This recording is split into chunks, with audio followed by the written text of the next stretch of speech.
अब तो बहनों और भाइयों, उत्तर प्रदेश में कोई सड़क पे नमाज भी नहीं पढ़ता।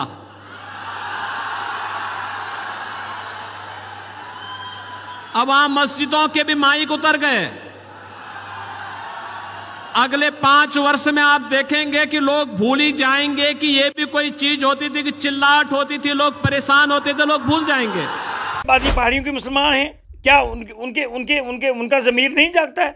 उन्होंने भी ये कहा कि अगर ये हिंदुस्तान में ये कार्रवाई कर रहे हैं यार, तो उससे इफेक्ट पड़ा बीजेपी को। चौधरी तालब जो एमपी रहा है, मेंबर पार्लियामेंट रहा है, वर्क्स मिनिस्टर रहा है, चौधरी अब्दुल गनी जो सबसे पहले बीजेपी के साथ शामिल हुए थे, अगर आप वो 2 आदमी को एडजस्ट नहीं कर पाए रजौरी पुंछ में, देखिए नहीं आप इनका पूरा झुकाव पहाड़ियों की तरफ था। कुछ उनको तो पूछा ही नहीं, कम को 2 सीनियर आदमी थे, उनको पूछना तो चाहिए था। अक्टूबर का महीना आखिरी मरहले में है। अक्टूबर का महीना आखिरी मरहले में है। क्या नवंबर के शुरुआत में लोगों के फ्री घर के फ्री सिलेंडर पहुंचे? मुझे नहीं लगता है। अलबत्ता ये स्मार्ट मीटर का मसला है और प्रॉपर्टी टैक्स का मसला है, ये सारे ऐसे मसला है। डोमिसाइल का सिलेंडर फ्री नहीं मिलेगा, जो डोमिसाइल का मसला है, सिलेंडर फ्री नहीं मिलेगा। नहीं मुझे आप देखो ना, हमारी पार्टी तो पावर में नहीं, मैं कैसे कह सकता हूँ? तो अलायंस पार्टनर सपोर्ट आपकी है। नहीं सपोर्ट तो है, लेकिन हम गवर्नमेंट में तो नहीं ना, मैं कैसे कह सकता हूँ कि नहीं मिलेगा या मिलेगा? वो तो एनसी पूछिए आप, वो तो एनसी की गवर्नमेंट के किसी मिनिस्टर से पूछिए या किसी। आप अलायंस वाले क्यों नहीं पूछेंगे कि आपने कहा था वादा कीजिए? नहीं वो तो हम जब टाइम के साथ जब जो वादे किए, जो उनका मशहूर है, जो हमारा मंशूर है, उस पर तो इंशाल्लाह उस पर तो बात होती रहेगी। और हम माना जा सकता है अभी सिलेंडर जो है वो फ्री नहीं मिलने वाला है, बिजली 200 यूनिट फ्री मुझे नहीं लगता। आदाब नाज़रीन, मैं हूँ रियाज चौधरी और आप देख रहे हैं दी वर्ल्ड रिलेशन। हमारे साथ इस वक्त कांग्रेस के लीडर जनाब इश्तियाक भट्टी साहब हैं और बात करेंगे हालिया दिनों में जब इंतखाबात हुए तो उससे कबल एक बयान भी जो है वो आया कि खटिया खड़ी कर देंगे। ये खटिया खड़ी कर देंगे, ये इसका माना क्या थे, किस तरफ इशारा था, इससे शुरुआत करेंगे। भट्टी साहब, इंतखाबात का ऐलान हुआ और आपका बयान भी आ गया कि खटिया खड़ी कर देंगे, समझ कुछ नहीं आया। देखिए रियाज साहब, आपका बहुत बहुत शुक्रिया, क्योंकि आप अक्सर मुझे टाइम देते रहते हैं अपनी बात रखने का। तो ये खटिया खड़ी करना जो है, मैं अलीगढ़ में पढ़ा हूँ, तो ये यूपी में आम इसका लोग, यूपी के जो लोग होते हैं वो, ये मुहावरा है यूपी में जो मशहूर है। तो इसका मतलब है कि दूसरे का जो है वो मतलब उसका उल्ट पुल्ट कर देंगे, या उसको मतलब उसकी हार तय है, सफाया कर देंगे। खटिया खड़ी करने का मतलब ये है। तो वो मैंने तब कहा था। तो खटिया खड़ी हुई भी कि नहीं? बिल्कुल खटिया खड़ी हमने पीर पंजाल में और चनाब वैली में तो नहीं कह सकते, वहाँ तो ये सीटें फिर भी ले गए, लेकिन चनाब वैली में और कश्मीर वैली में बीजेपी की खटिया खड़ी हो गई। जो मैंने बोला था वो 100% दुरुस्त साबित हुआ। और उसकी वजह ये थी ना, उसकी वजह ये थी कि जब फिर मैं उसी टॉपिक पे आता हूँ कि जब गुजर बकरवालों को शेड्यूल ट्राइब मिला 10%, जो गुजर बकरवालों को जो शेड्यूल ट्राइब या एसटी को जो शेड्यूल ट्राइब मिला था, उसके बाद जो हमने डिफेंस किया अपना कि भाई हमें जो है हमें जब पॉलिटिकल रिजर्वेशन मिली तो यहाँ डिलिमिटेशन कमीशन ने हमारी 2011 की सेंसस को देखते हुए हमारे लिए सीटें रिजर्व की, और हमें 91 में जो पॉलिटिकल रिजर्वेशन मिली, 91 में जो हमें रिजर्वेशन दी थी चंद्रशेखर की गवर्नमेंट ने, उसको आज आके हमें पॉलिटिकल रिजर्वेशन के लिए लड़ते रहे लगातार। वो 2000 बीजेपी की गवर्नमेंट आने के बाद हमें पॉलिटिकल रिजर्वेशन हमारा डीडीसी इलेक्शन में, पंचायत इलेक्शन में और बीडीसी इलेक्शन में हमें कुछ सीटें हमारे लिए रिजर्व की गई। इन पॉलिटिकल रिजर्वेशन हमें तब मिली। तो एक कम्युनिटी जो कि जुम्मे 8 दिन हुई है, उनको आपने एसटी दिया है, लेकिन उनको पॉलिटिकल रिजर्वेशन एक नोटिफिकेशन निकलती है, एक आर्डर निकलता है, उसके तहत दी जाती है। तो जो सीटें हमारी थी उन पे तो आपने दूसरे हर एक आदमी को खड़ा कर दिया। और जो हमने आरटीआई के ज़रिए अब हमने वो नोटिफिकेशन मांगी है, तो पता ये चला है ये गोलमोल था सारा। तो ये तो हमारे साथ धोखा हुआ है, ये तो हमारे साथ फ्रेब हुआ है, ये तो हमारे साथ फ्रॉड हुआ है। गुज्जर और पहाड़ी की सियासत करते रहेंगे, लेकिन उससे पहले में एक सवाल है।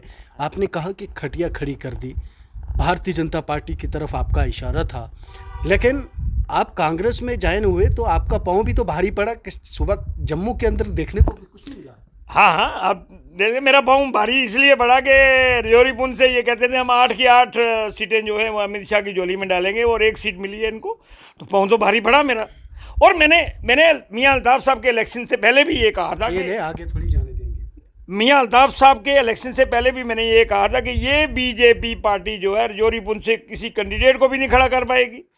और ये कैंडिडेट को खड़ा ही नहीं कर पाए। इन्होंने आज आके बाद में भैट वाले को सपोर्ट किया, और भैट वाला जो है उसमें रजौरी पुंछ से पहाड़ियों ने सिर्फ हमारे पहाड़ी बरादरी ने 50,000 वोट दिया भैट वाले को। और इनको वहाँ पर ये साबित हुआ कि गुजर बकरवाल जो जम्मू कश्मीर में ये एक ताकत रखते हैं। हम यही कह रहे थे कि आप 35 लाख लोगों को नाराज़ कर रहे हैं और इनसे आपको कुछ नहीं मिलने वाला। अभी ये कहते थे कि नहीं जी एहसान का बदला एहसान और सब कुछ और ये और वो, और पहाड़ी बरादरी के लोग भी कह रहे थे कि हमको डंडा खड़ा कर देंगे तो हम उसी को वोट देंगे।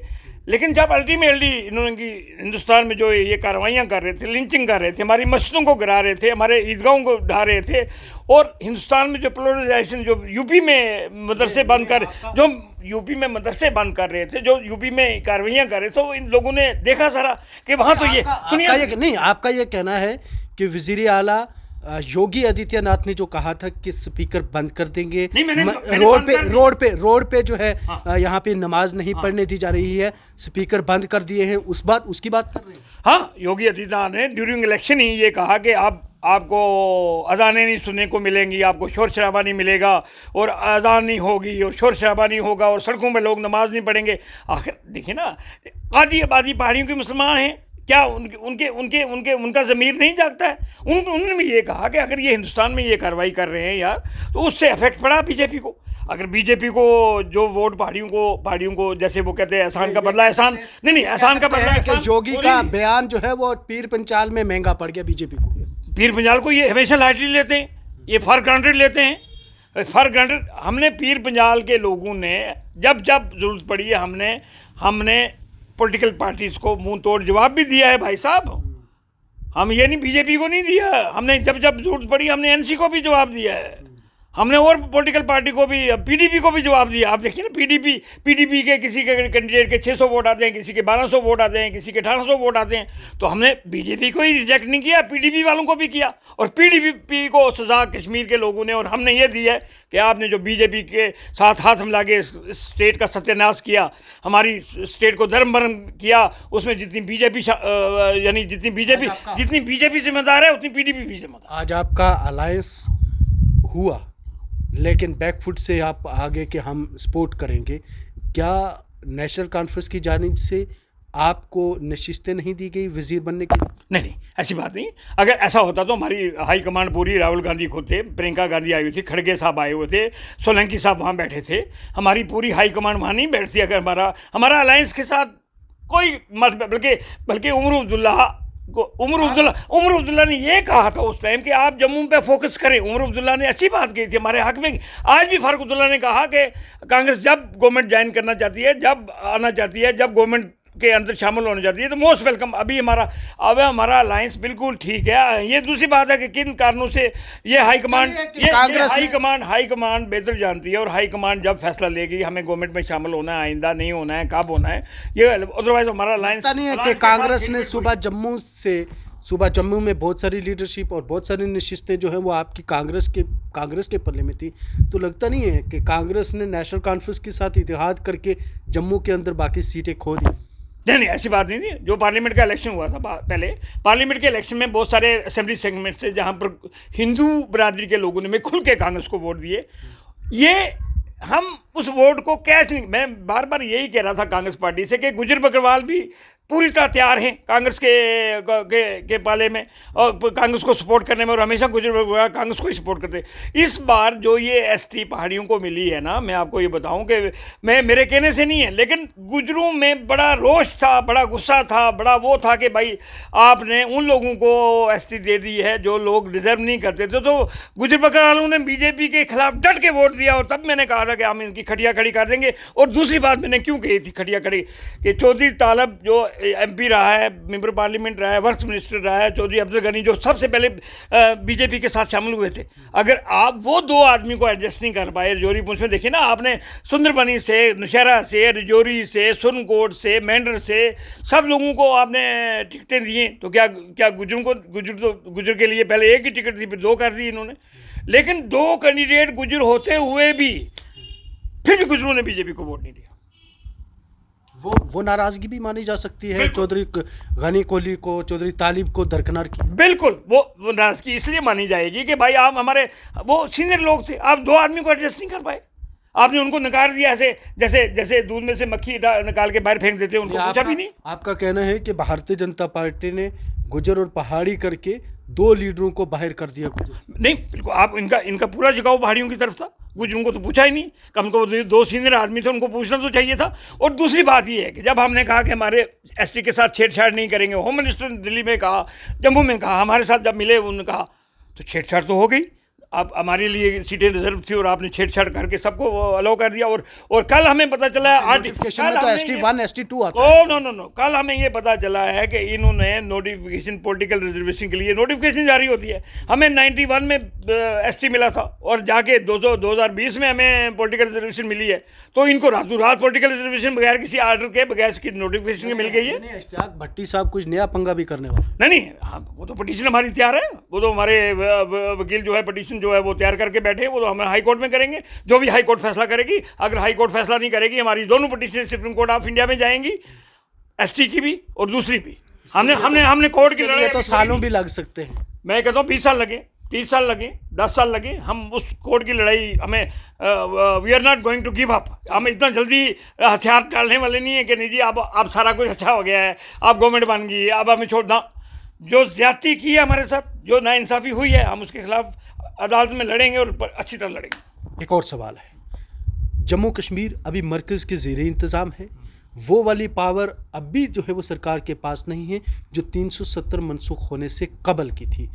क्या अब जम्मू कश्मीर में जो सरकार ने, नेशनल कॉन्फ्रेंस ने या कांग्रेस ने नारा दिया था डेवलपमेंट का, यहाँ पे बिजली फ्री की भी बात की थी, उसके ऊपर खरा उतर पाएगी ये अलायंस?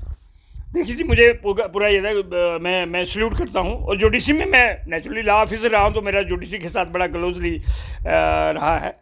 हिंदुस्तान की जुडिशरी को मैं सल्यूट करता हूँ। सुप्रीम कोर्ट ऑफ इंडिया के chief justice, honourable chief justice ने वो केस लगा दिया है, बेंच भी बन गया है, वो लिस्ट हो जाएगा और सुनवाई भी हो जाएगी। और chief justice of India time देंगे इनको कि स्टेट बहाल करो।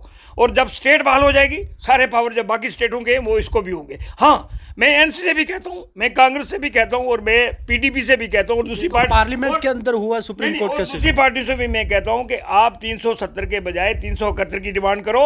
अगर 371 में गवर्नमेंट ऑफ यही BJP की गवर्नमेंट दे सकती है और ये देगी। 371 अगर हमें मिल जाता है तो हमारा ना तो यहाँ को ज़मीन खरीद पाएगा, ना मकान बना पाएगा, ना नौकरी। हमें तो वही चाहिए। 370 वैसे भी बीइंग ए लॉ ऑफिसर मैं आपको बताऊं कि 370 खोखला हो चुका था।